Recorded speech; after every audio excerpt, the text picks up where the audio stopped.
All right. So how do we find people to test with disabilities?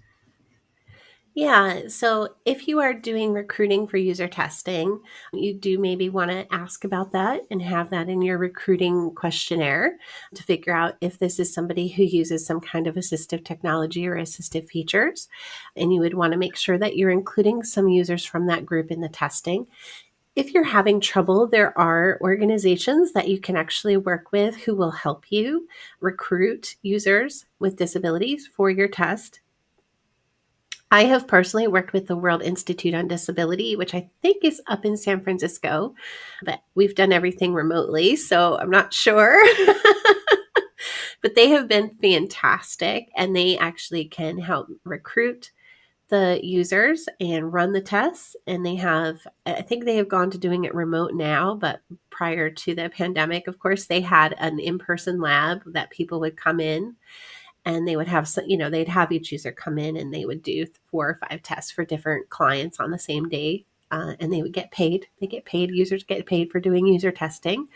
And they would record the session and you could watch it live or you could watch the recording later. And then they give you a report at the end with the findings from the report.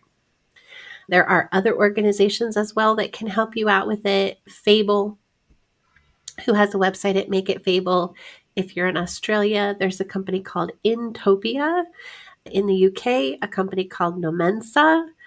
And then we also have UsableNet and AbilityNet can also help out with this area. Okay. And do they help guide you towards like the type of users you need to be in contact with?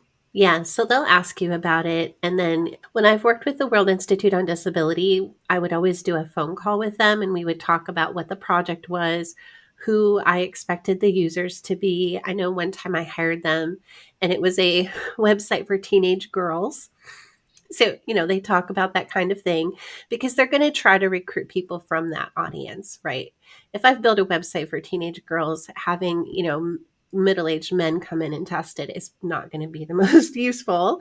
So we want to have people who are as close to that demographic as we can. And then we would talk about what are the features on the website and what are the things that we're concerned about doing. And they would make some recommendations to me that say like, oh, we should test 2 screen reader users and we should test one person who uses a braille display and we should test one person who uses this. And they would help me get that all sorted out and how many testers that we needed to use. And then they also helped to figure out what the tasks were that we should assign to the testers.